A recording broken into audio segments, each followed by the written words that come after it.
Be bold. Be heard. Welcome to Unmute Your Mic with your host, Jessica Bell.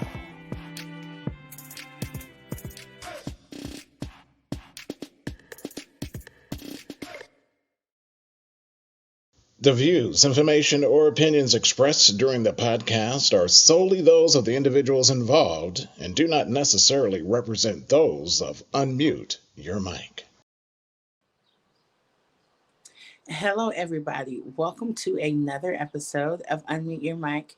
My name is Jessica Bell. I am your host from Kansas City, Missouri, as always. If this is your first time tuning into an episode of Unmute Your Mic, I want to thank you for joining me on my platform.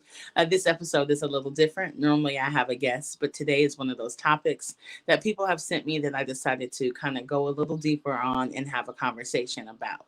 If you have been visiting my platform for a long time and you are returning, I want to thank you for the continued support. And I also wanted to let you all know that on Instagram, we reached 1,000 followers. This is a huge deal. And I just want to thank everybody for all the love, all the support, and just the likes, the follows, the shares, people who have been purchasing merchandise from Unmute Your Mic. It has been a true blessing for me to watch this platform grow and watch people be inspired by the stories that are shared here. As always, I have to thank everybody whose hands has been involved in the background things that happen on Unmute Your Mic. And so this is not a solo project. And I just want to thank everybody for showing me and telling me that these stories matter, that they deserve to be heard. And I'm so excited for what's coming for this platform. So today's topic is a little heavy. I wanted to do this topic, one, because I occasionally post questions on my social media. And on there, I will ask people, what are some topics that you would like me to dive deeper in? Because I do a lot of posting and a lot of blogging and that kind of thing. But sometimes they don't always all come across how they would in a video form. So one of the things that I was getting in my inbox multiple times was to talk about infertility. And so if you've seen this flyer, this flyer, it says infertility, your time is coming. And that's what I use to promote the show for today. Infertility is often looked at as a dirty word. And so when I was even trying to create the flyer, I was like, well, what other word can I use? Or this word sounds so harsh, or it sounds so depressing. But I wanted to use that word because I want a lot of people, and even us as women, men, anybody, to get used to it not being a dirty word, getting used to the fact that women struggling to get pregnant or give birth is not a dirty thing. This is a very common thing. I have multiple people in my life who I love dearly, who we have had conversations about the struggles with getting pregnant, struggles with staying pregnant, struggles with being tied down by the world's idea of what a happy life should look like, checking your biological clock, getting afraid that the clock is ticking and this thing is not going to happen for you. All of these things are something that a lot of women have to think about and deal with on a regular basis. So let me slow down and take this piece by piece, because I really I want to encourage somebody who's listening today. The purpose and the point of this video is for encouragement. So it's not to feed into any other thing, but just to encourage you to hold on and that your time is coming. And I'm going to dive a little deeper into what I mean by that. Because I want this to be encouraging, but I also don't want it to be fluffy and soft and not create any type of real healing in us. So let's start. I want to first talk about the biggest thing, which is our biological clock as women. So, as women, we are told from a very young age that we have a very short time frame in which having a child would be easy for us. And so, a lot of times, the infertility or the ability to have a child starts in our mind and feeling like we've already messed up somehow.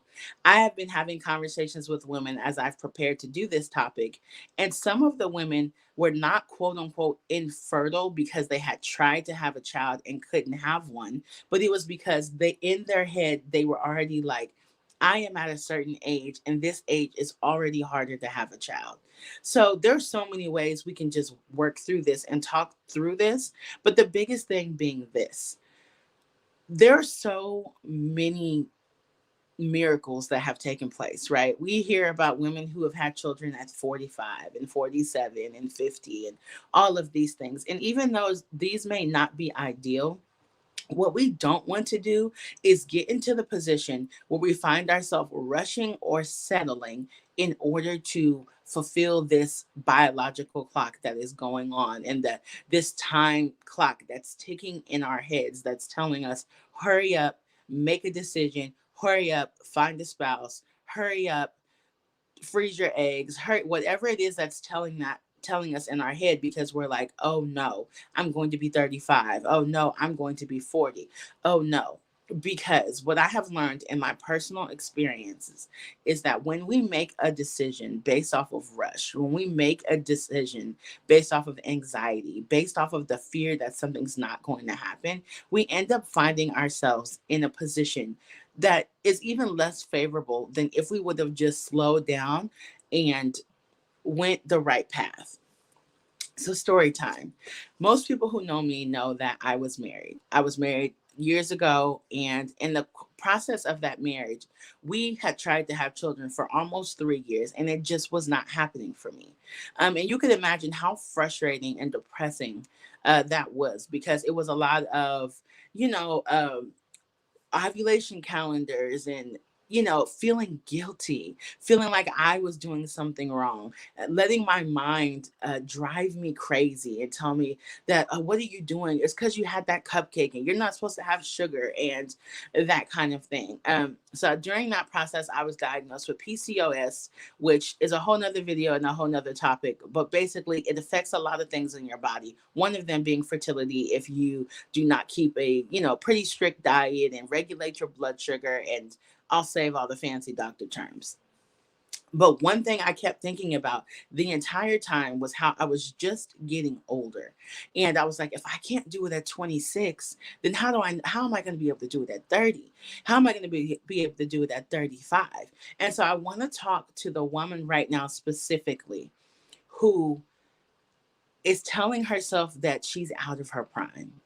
And so doctors very much so may have a timeline. And it's not even that this timeline is always incorrect.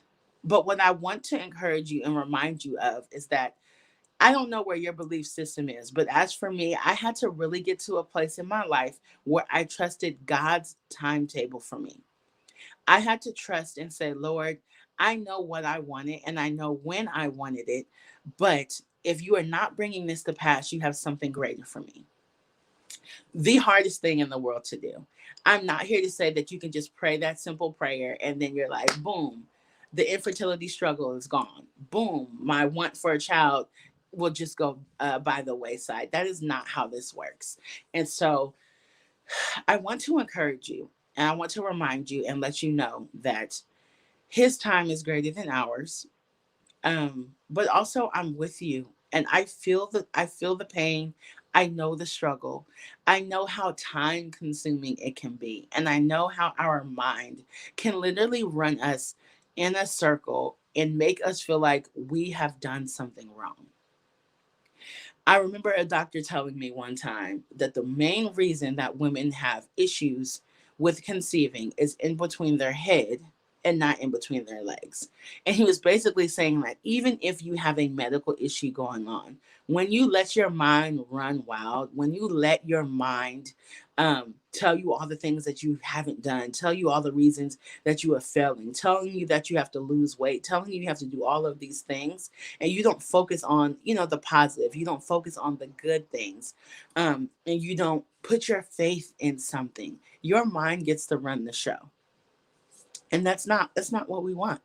And so On that topic, that leads me to this next point. So, this next point is for a spouse. If you are the spouse, or if you simply have somebody in your life that you love dearly, a sister, a mother, a cousin, an auntie, anybody in your family who has tried to conceive or has having issues conceiving, maybe is outside of the conceiving window, and that may be just because they're older, much older, or they've had a medical issue that has made it impossible now to conceive on their own.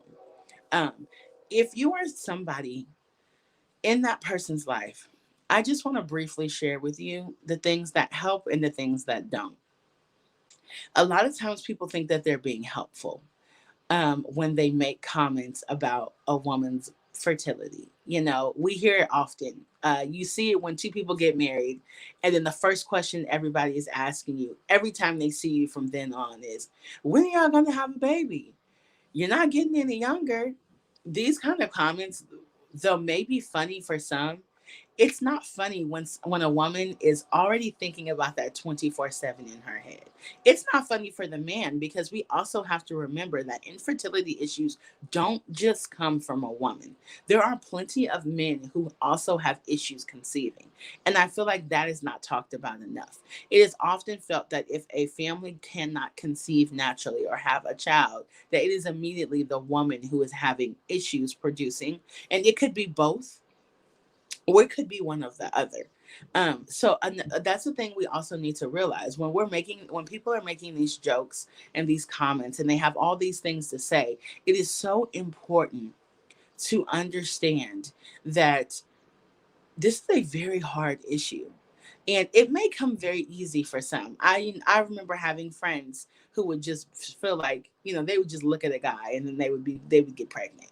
And um you know it when it's not that easy for you, any comment can be looked at as insensitive. And so this is not me saying you've got to walk on eggshells and not have conversations with people and tiptoe around certain things. But us as a society, we have to get better at just thinking we can talk about a woman's body in such a nonchalant way.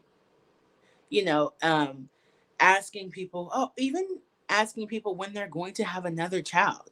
And a lot of times women may behind the scenes suffer a miscarriage. They may suffer all of these things that they don't come out publicly and say, well, hey, I was pregnant with my second child, but then I lost them.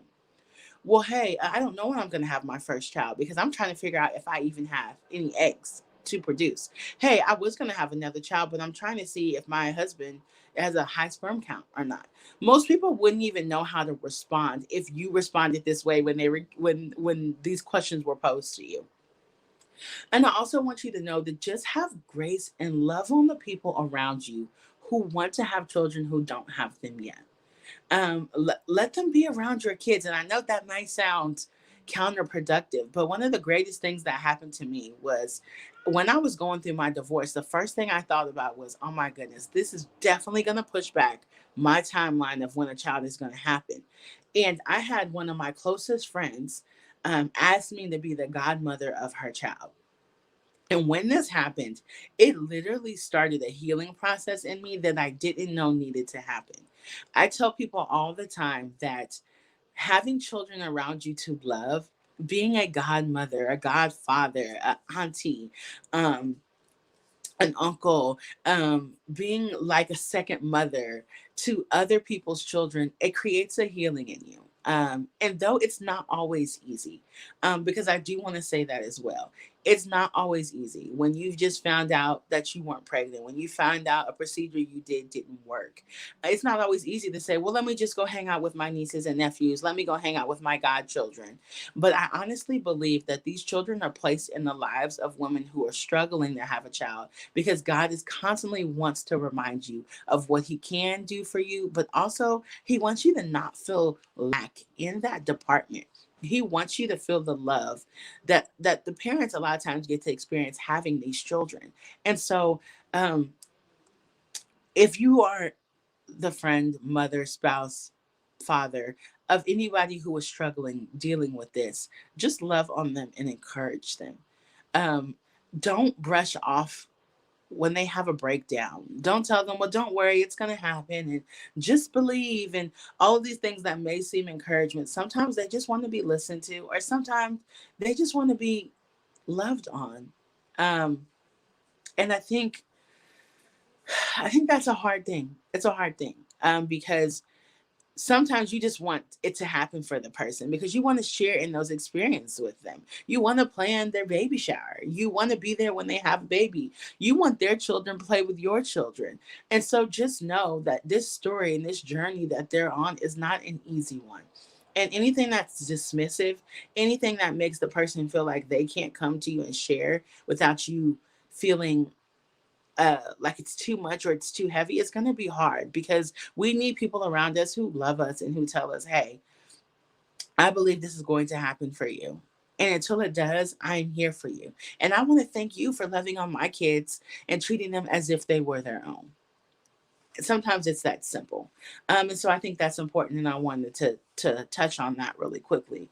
Another thing that I really wanted to touch on, and I think is really important to deal with, is women who have had miscarriages. I want to speak to you specifically. Women who have carried 30 weeks, maybe, and then there was a tragic loss.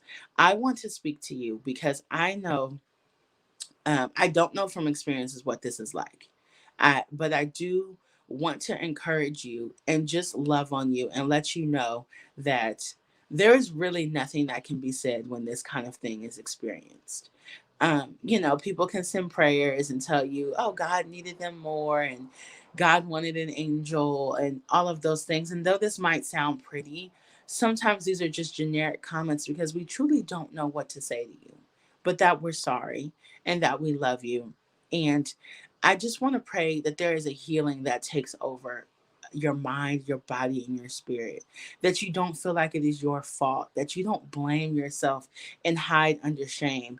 And I really want this to be talked about more because there are so many women who have miscarriages. There are so many women who have stillbirths. There are so many women who have cord accidents while they're pregnant. And so I just wanted to take a second to respectfully honor those women who are still mothers and who have lost their child and maybe are having a hard time deciding if they want to have another child, or maybe are just under a lot of depression and anxiety about it because they're fearful that it's going to happen again. And then I want to speak to the women who maybe are on their second pregnancy or third pregnancy and they had lost a child previously. And I just want to pray that your mind is at ease. And I want to pray that um, you just enjoy this process and this journey, and that you never forget what you've gone through, but also know that it can get better, and God does love you and have your back. And I don't want to be cliche and say that everything happens for a reason, because it's hard to understand that when we're going through some type of trauma, and we don't want to just be like, well, God wanted my child, so here it is. But I do want to encourage you and know that you are seen, and that takes a special strength for a person to go through that, but then also to continue to try to conceive or to conceive and be pregnant and have another child. If you're just tuning in, today it is just me, your host, and I am digging in on a topic about infertility that some people had asked me to talk about more, sharing a little bit about my story, a little bit about some of the people I just wanted to encourage during this process of. People trying to, conceive and have a child. So I thank you for listening. And then I wanted to talk about a couple more things as I wrap up. So another thing I wanted to talk about was um, just going through the process of trying to conceive. So we've already talked about if you love somebody or if you are the spouse of somebody who's trying to conceive, right? And how we deal with navigating those people in our life, how we encourage them, and then we talked about being stuck on a timetable. So maybe you're not really infertile, but your time clock is ticking, and that is what we're making us think that we aren't infertile. But this part, in this last couple minutes, what I want to talk about is the process of trying to conceive. And what I mean by that is you either have a diagnosis from a doctor, and you're married, and you're trying to have your baby, and a doctor comes and tells you these are all the ways why you probably won't have a child. This is what's wrong with this is what's wrong with that. It may be in the woman, it may be in the man. um Maybe that issue is age, maybe it's medical, maybe it's fill in whatever the blank, whatever it is. And that actual process that a family has to go through when they are trying to have a baby, and it doesn't come easy for them, it is a very hard and traumatic thing to deal with. And so, the reason why I want to encourage this group as a whole of people and family who are trying to conceive is because I do not want you to feel like you are less than.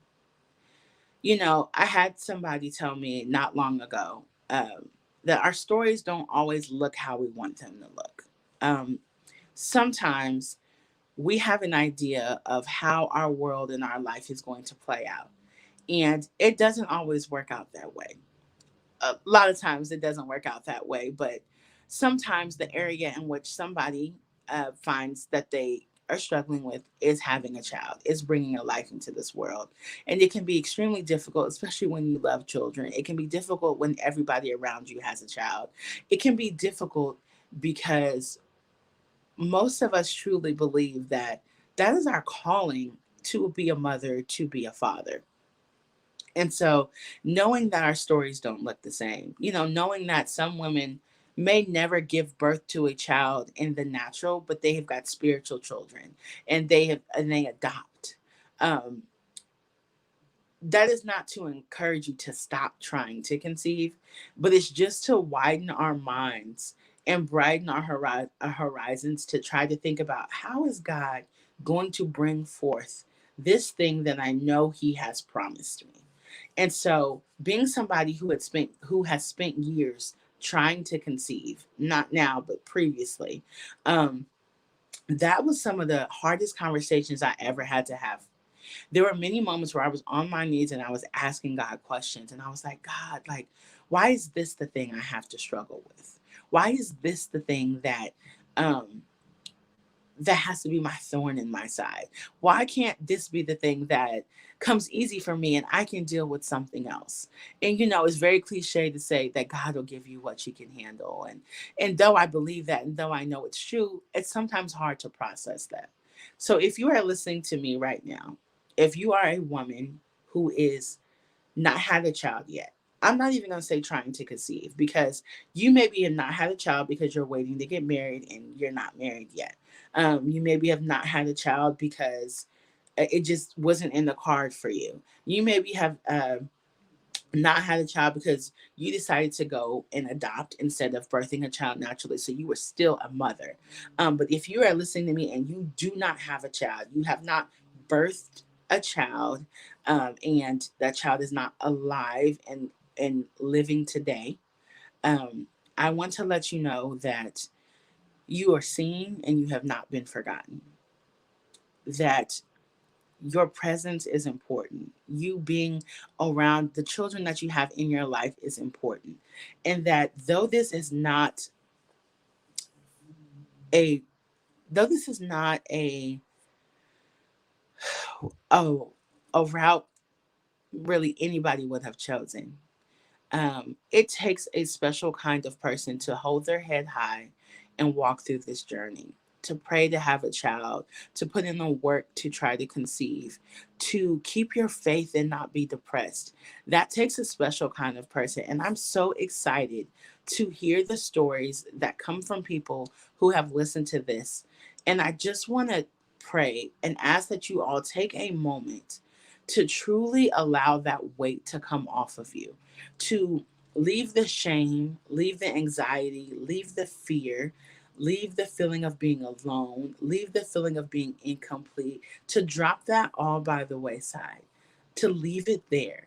Do not pick it up, do not allow it to be heavy, and really take a moment and realize how amazing you are, how you are a fighter, how you are not going to give up, how God truly has your back, and how your story is going to be perfect in whichever way it plays out. And I just want you all to remember that. I want you to walk in that. I want you to walk in that freedom. I do not want you to allow the world, the enemy, peers, anybody in your life to speak anything negative over you or over your situation. And I speak healing over your body. I speak healing over anything that would not um, be working how it should be working. And I pray that during this situation, during this time in our lives where we may not be exactly where we want to be, that we embrace the climb, that we embrace this journey that we're on, that we love, that we laugh, that we grow, and that we smile on the way. And that on those dark days, on those hard days, on those days where we are feeling like we just can't take it anymore, on those days where you feel like you just can't see another pregnancy announcement, that you just can't see another ultrasound picture, that you just can't see another marriage proposal, anything that would trigger you to make you feel like you are incomplete, I pray that there is that switch in your mind and that you are truly able to have joy and love on people and love on children while this thing comes to pass.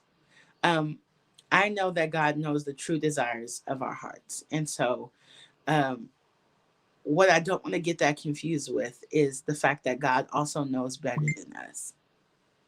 And so, I just wanted to encourage people today. And this I will say that this didn't really pan out how I thought it was going to pan out about me talking about this, because it is an emotional topic, but I really just wanted people to know that they are not forgotten and that this is a topic that needs to be talked about more, but it needs to be talked about and then encouraged, because I didn't want this to be like a self-help of like, here are tips to get pregnant, or here, because everybody's story and everybody's um, journey and how this is going to play out is completely different. And so I really just wanted to let you all know that this is not a dirty word, and this is something that needs to be normalized, and that if you have had children, and you have people around you who don't have them and who want them or who are trying to have them, um, that they just need to know that they're seen, that they're felt, and um, that they are not alone in this process. So I want to thank you all for tuning in today. As I'm wrapping this up, and I just wanted to again thank you all for getting me to 1,000 subscribers. Unmute Your Mic is really a passion project for me. Part of it being because I know the importance of people's stories. I know the importance of us sharing and being real and being raw and being vulnerable in topics that a lot of times people don't want to talk about. I know how much I've learned and I've grown from people in my life who have been transparent enough to share with me in those deep, dark things that are not popular, that are not fun, they're not sexy, like transformation. And, certain words are like popular words in society today. But truly having a conversation with somebody and saying, hey, this is what I'm struggling with, or hey, this is how I came on the other side of it, it can be truly life changing for the people who are listening. So if I could ask you to please just go to my YouTube, unmute your mic, and subscribe and listen to the stories that are on there. Go back and listen to the many stories of people who have overcome some amazing things. Please go to our website, unmuteyourmic.org. I have special merchandise. And if you are listening to this specific podcast right now, if you send me a message on Facebook, under either my name, Jessica Bell, or the Unmute Your Mic page. I will give you a discount code for some of the products. Also, if you subscribe to our newsletter, you will get a discount code as well. I'm going to have some exclusive content coming out only for the subscribers really soon. So I'm really excited about that. And I just want to thank you all for listening to me today. Listen to me talk, ramble, kind of encourage myself as I'm encouraging other people. And I just want to let everybody know that your time is coming. Your time is coming. Your time to feel that love, your time to hold a child, your time to um, walk in the things that God has called for your life. And just know that one day you will be on the other side of this and you will be using your story to encourage somebody else. That is what everything that we go through is for. Thank you all for tuning in to another episode of Unmute Your Mic. Please continue to send me topics. I would love to cover this topic again with some special guests. I'm actually going to have a panel talking about this topic and other topics that I feel are super important. I love you all. Continue to be bold, continue to be heard, and unmute your mic. God bless.